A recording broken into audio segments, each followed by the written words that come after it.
Lo dijo en la primera hora. 7:34, casi 7:35 de la mañana. Saludos cordiales a quienes se siguen sumando a nuestra sintonía, a quienes permanecen justamente con la señal informativa de a primera hora por Sonorama, la gran señal nacional. Dejemos los temas políticos y hablemos de la situación carcelaria de la República. Ayer presentamos justamente las cifras, ¿no? Cerca de 380 muertos, más o menos, privados de libertad, asesinados. El término es asesinados. En las últimas 6 masacres que se han generado desde febrero del año anterior. Y ojo, la crisis carcelaria se remonta, o al menos empezó a ser mucho más visible en 2019, en el gobierno del expresidente Moreno, cuando se declaró el primer estado de excepción por la crisis carcelaria. Pero desde el año pasado, desde febrero de 2021 hasta este lunes, se han dado 6 masacres, 5 en el contexto del actual gobierno, cerca de 380 muertos y obviamente dificultades para el manejo de un sector en el que evidentemente no hay Estado dentro de las cárceles.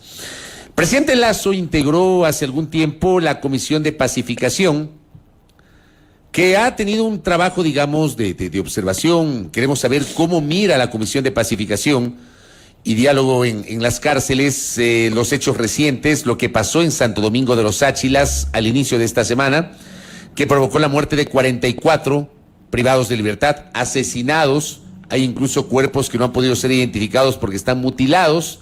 Provocó la fuga de 220 privados de libertad, de los cuales 200 habían sido recapturados. Bueno, entremos en materia. Le saludamos a Alfredo Narváez.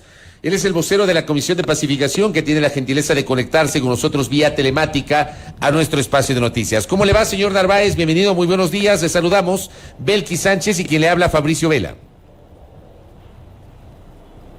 No le escuchamos. Si puede prender el micrófono, por favor.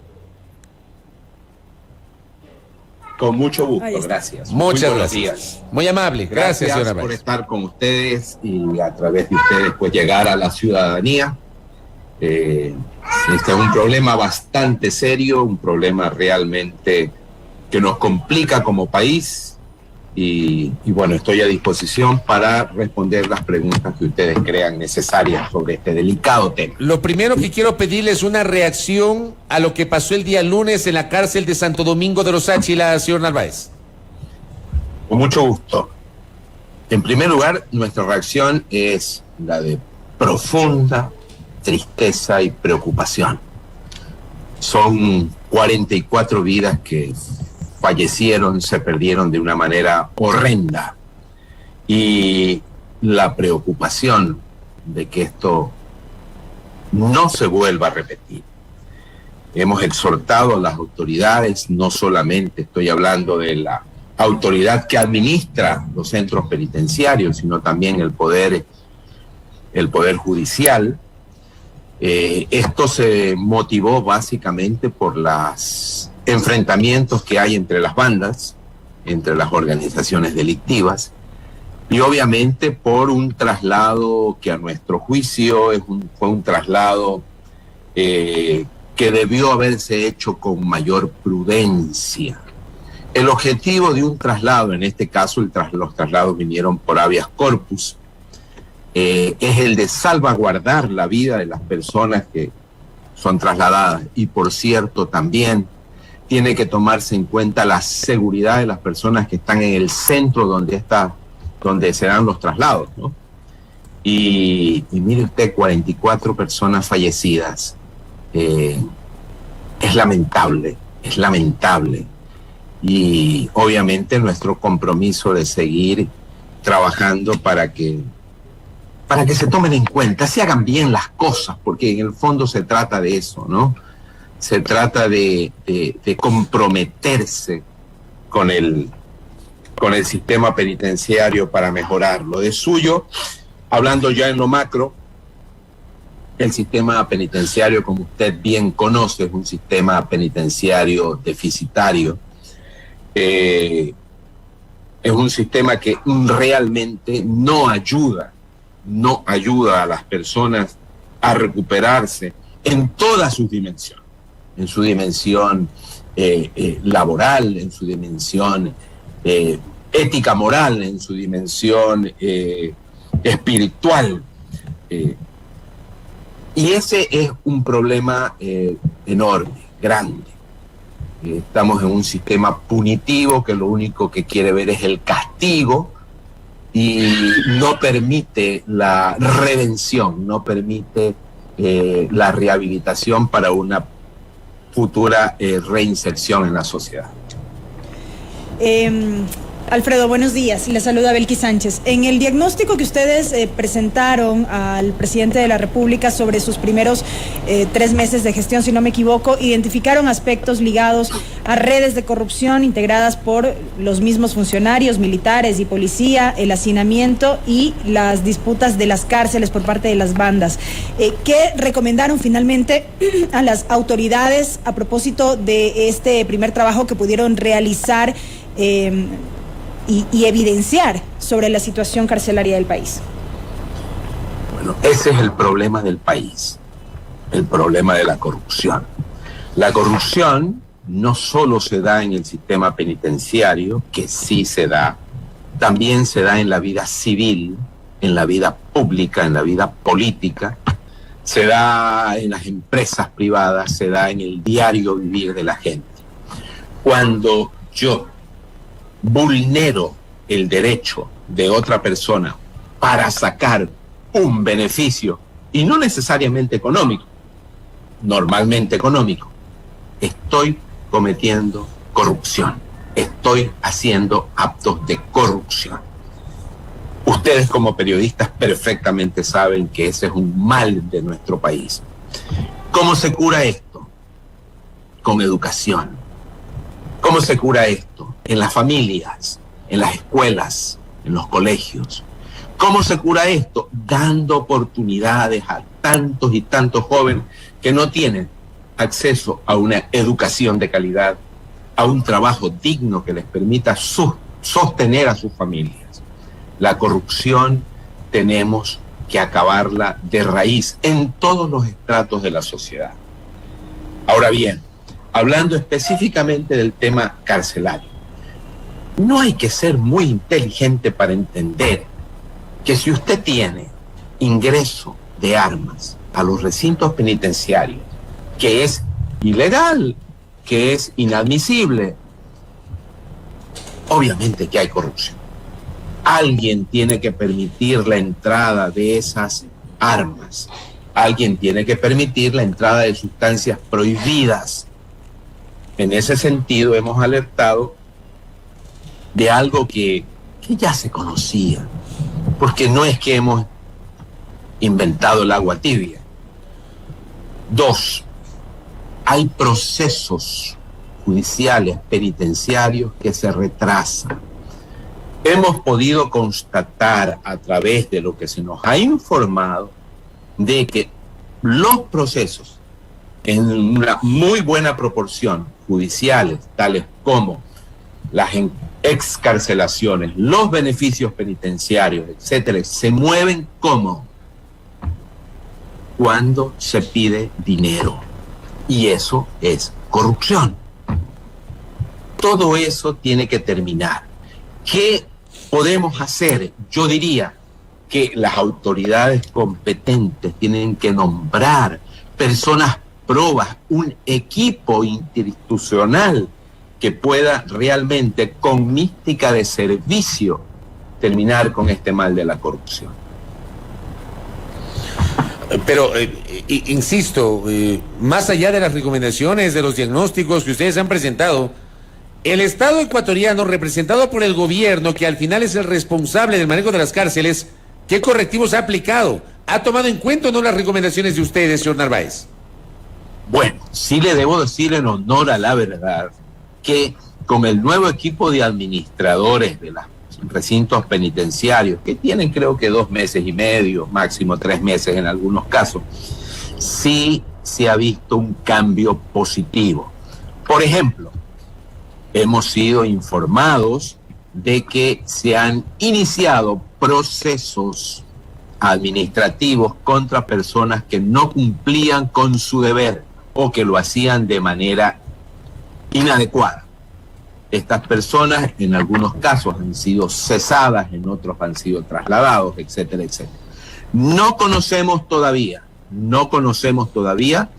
de denuncias penales, porque entendemos también de que una denuncia penal necesita pues de identificación de la persona, nombre, apellido, de la identificación del delito que se le acusa a esa persona y aportar las pruebas pertinentes. Esperamos que en algún momento esto también ocurra.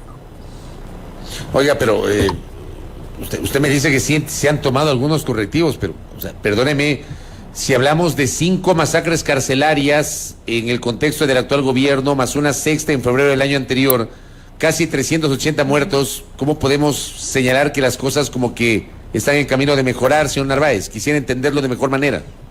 Mucho gusto. En primer lugar, nosotros entramos en diciembre, ¿cierto? Cuando ya habían pasado las 2 grandes masacres aquí en la llamada penitenciaría del Litoral.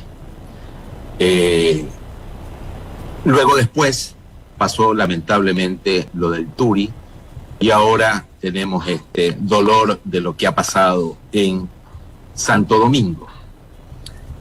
¿Por qué digo que se ha mejorado? Porque cuando entramos en diciembre, las situaciones en los recintos penitenciarios eran de llorar, pues. Eran situaciones realmente terribles. Había 2 años previos de pandemia, 1 año de violencia. Estamos hablando de que en 3 años habían estado poco menos que abandonados a su suerte. Y cuando hay hacinamiento, cuando hay violación de derechos, porque no se los atendía en salud, todavía ese es un problema grave que tiene que resolver el Estado. Cuando no había una alimentación adecuada con un mínimo de condiciones nutricionales, cuando había problemas con las visitas a los privados de libertad, cuando estaban encerrados en un pabellón sin poder salir ni siquiera a los patios, ¿usted qué pretende que haya? Y eso, evidentemente que una conmoción, evidentemente que una violencia. ¿Y eso que ha descrito ha cambiado a la fecha? En los recintos que hemos visitado últimamente, sí, y por eso me atrevo a decir que hay un cambio. ¿En cuáles de ellos? Por ejemplo, en la Litoral, ya sea en la llamada, pues, Penitenciaría. Penitenciaría en La Roca. o en la regional, ¿no? ¿En qué ha cambiado? Por ejemplo, cuando nosotros hemos ingresado a los pabellones, hemos visto a los nuevos administradores que entran y entran casi todos los días, cosa que el año pasado era casi imposible. Dialogan, conversan, escuchan. Se ha mejorado y se está mejorando la infraestructura, al menos en la parte, digámoslo así, no de construcciones nuevas, pero sí de un mantenimiento, especialmente en la parte sanitaria, que es básico para prevenir enfermedades y contagios. También se ha mejorado la calidad de la comida. Se ha abierto la puerta para que entren las visitas. Hace pocos días hubo una visita masiva de hijos de personas privadas de la libertad que no la veían hace 2 años. Y todas estas, hemos hecho talleres en derechos humanos, talleres en lo que es la formación personal, donde han acudido 150, 200 personas. Hemos entregado diplomas, esos diplomas los ayudan para los beneficios penitenciarios, les dan puntos, como se dice. Adesentamiento de los pabellones. Hace poco fuimos invitados a un torneo de fútbol organizado en uno de los recintos penitenciarios, donde se pudo constatar pues armonía, se pudo constatar recreación. Todo eso ayuda, todo eso es importante. Eso en diciembre cuando entramos, era Era prácticamente imposible. Oiga, señor Narváez, yo, permítame, y le digo con respeto, con todo respeto. Por supuesto. Yo sí estoy sorprendido por lo que usted está diciendo, porque, digamos, es verdad, usted conoce mejor que quien le habla lo que pasa a la interna de las cárceles, pero a nivel público, para quienes estamos desde afuera, o vemos las cosas desde afuera, la realidad es totalmente distinta. O sea, vemos un sistema totalmente desarticulado, vemos que no hay Estado en las cárceles, lo que pasó en Santo Domingo, hasta un lagarto, me dicen que han encontrado en la cárcel de Santo Domingo. O sea, a uno, digamos, desde afuera, le da la situación una impresión totalmente distinta, señor Narváez, le digo con respeto.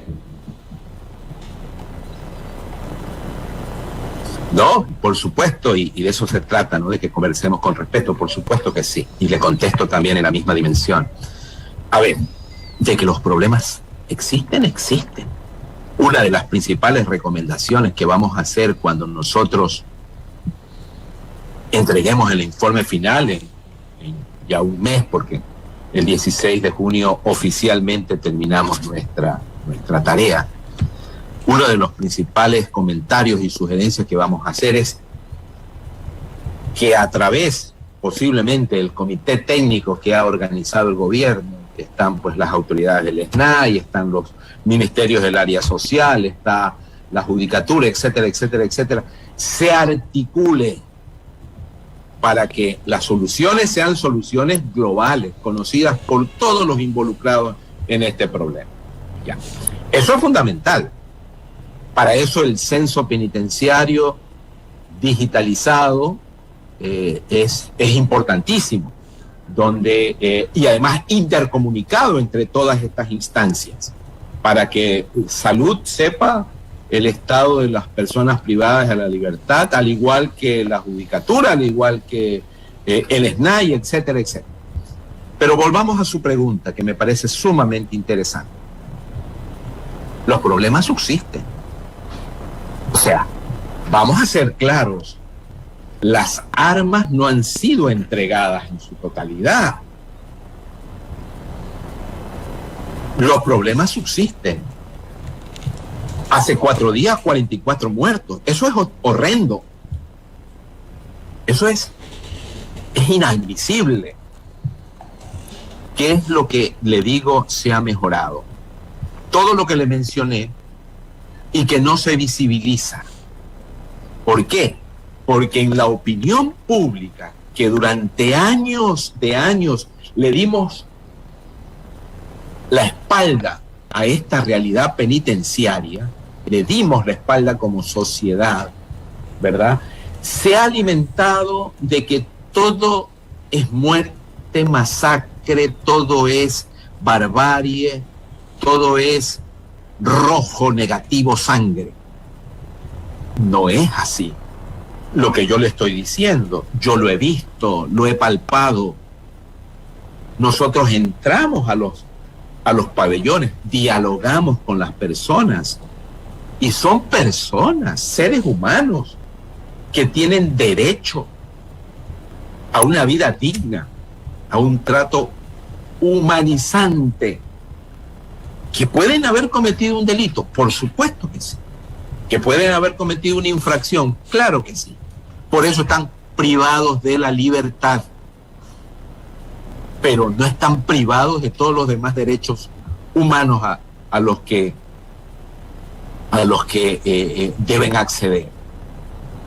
Son personas que cuando usted llega y habla con ellos y les da un poco de dignificación, reaccionan positivamente. Pero ¿qué podemos esperar de un conglomerado humano que durante años ha sido olvidado y maltratado, con estos índices de violencia que se dan por problemas de las organizaciones delictivas? Está ahí el miedo, está el temor, el no poder dormir día tras día por el temor a ser masacrado o asesinado. Personas que dicen, estamos con miedo, queremos paz. Pero cuando se da un paso equivocado, cuando se comete un error, se activa la violencia. Alfredo. Yo creo que también tendríamos que visibilizar las cosas buenas que hemos encontrado. Todo lo que le dije al principio y que es positivo, es cierto, es verdad. Alfredo, según el decreto ejecutivo 294 que dio paso a la creación de esta comisión, esta tendría una vigencia de 6 meses. Confírmenos, entonces la vigencia sería hasta julio de este año. ¿Y qué más tiene pendiente la comisión como tal, de acuerdo a la hoja de ruta que se trazaron, para poder entregar ya un informe definitivo de este trabajo?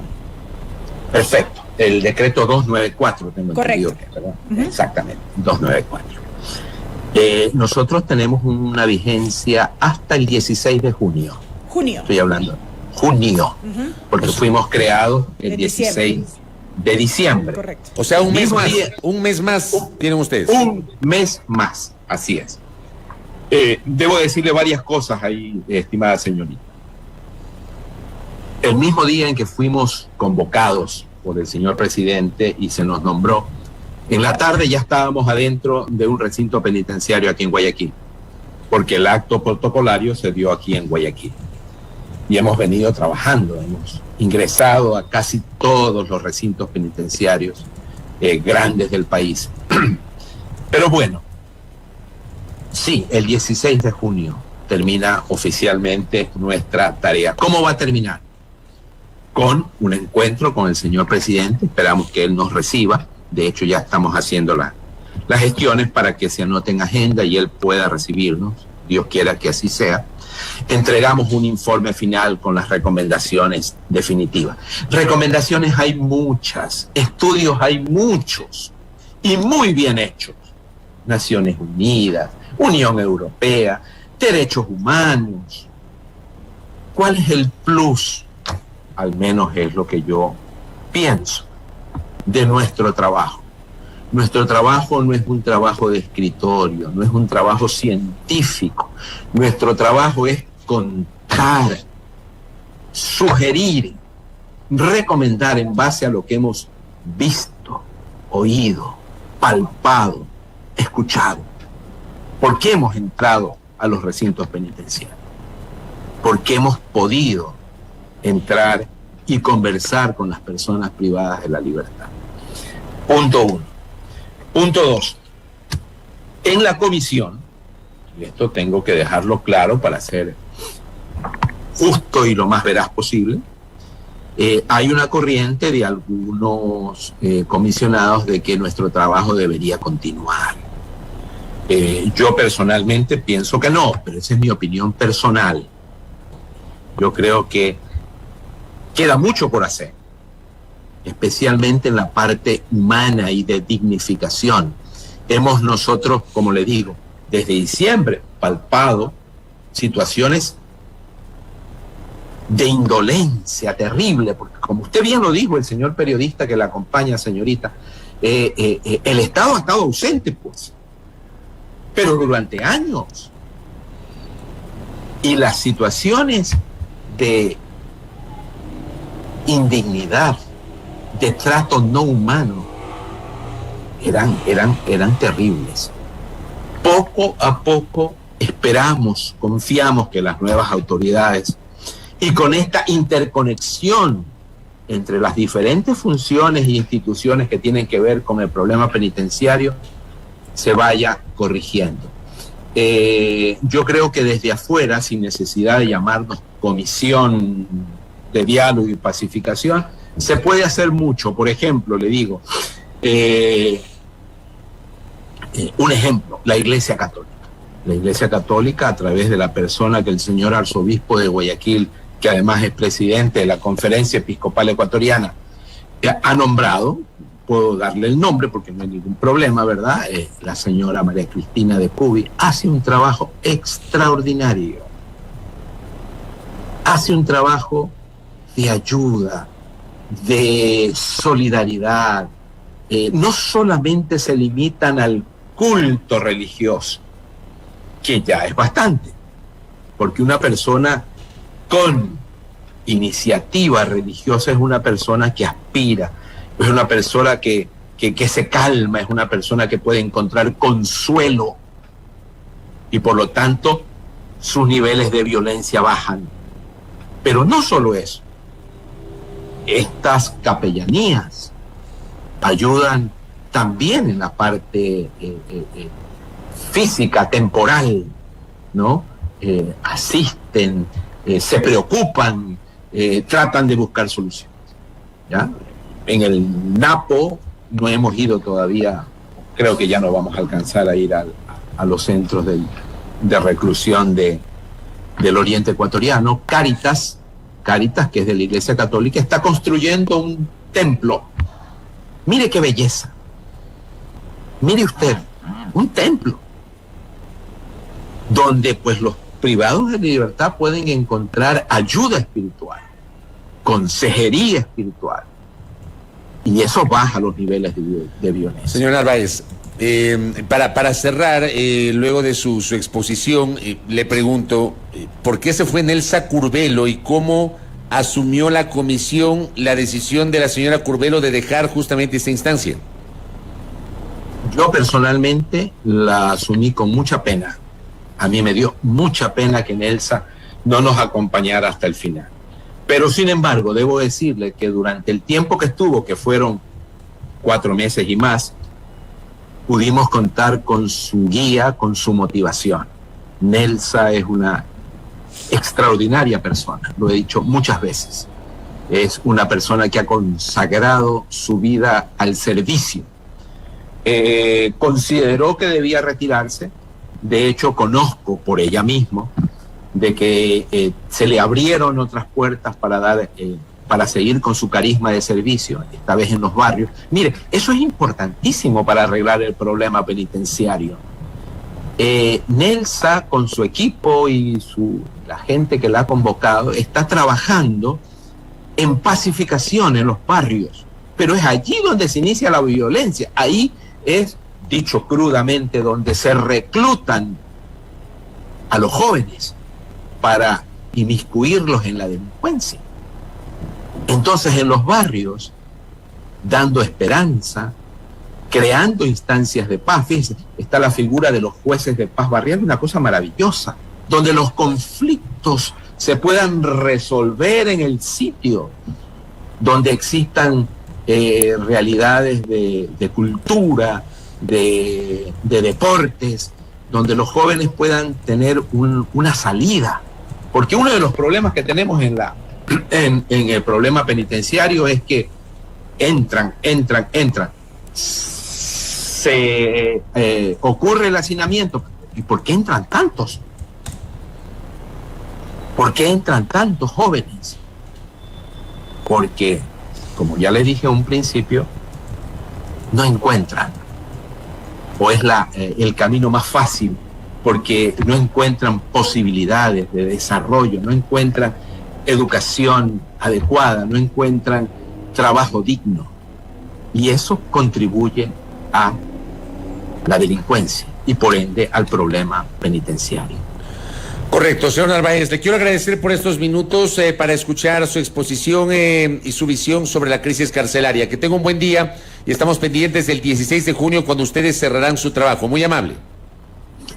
Muchas gracias, para mí ha sido un gusto estar con ustedes. Muchas bendiciones para ustedes y su trabajo. Lo propio para usted, muy gentil. Alfredo Narváez, de la Comisión de Pacificación de Cárceles, vocero justamente de esta instancia, que nos ha referido que hasta el 16 de junio trabajará esta comisión. Me imagino yo que cerrarán con la presentación de un informe de las actividades que han ido realizando. Sí, de acuerdo al decreto ejecutivo 294 al que hacíamos referencia, en el artículo 5 se menciona, al concluir el plazo de vigencia de la comisión, esta deberá entregar al presidente o a quien él designe una memoria final que recoja y explique el trabajo realizado durante los 6 meses previos y una propuesta de política pública, estrategia y acciones para la erradicación de las muertes violentas y crueldad en los centros de privación de libertad, así como la violencia criminal en el territorio nacional. Esta propuesta será puesta a consideración de los representantes de la función ejecutiva, judicial y legislativa.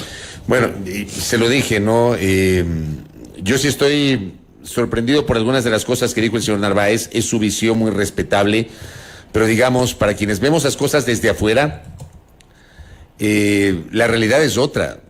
Las complejidades en las cárceles son otras. No vemos una mejoría. El señor Narváez, no tengo por qué dudar de lo que acaba de decir. Él asegura que hay cosas que han mejorado.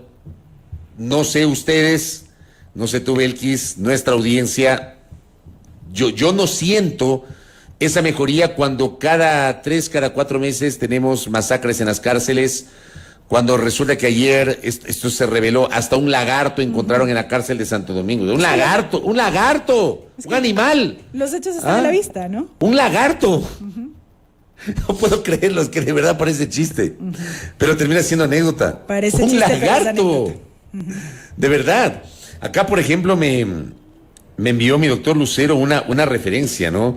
Se conoce que en la penitenciaría del Litoral en algún momento los capos del pabellón de máxima seguridad tenían como mascotas a perros de raza que se alimentaban mejor que los privados de libertad y que las autoridades no podían ingresar a esos sitios. Pues, digamos, yo respeto obviamente la posición de nuestros entrevistados, pero también creo que es legítimo que discrepemos con esa visión.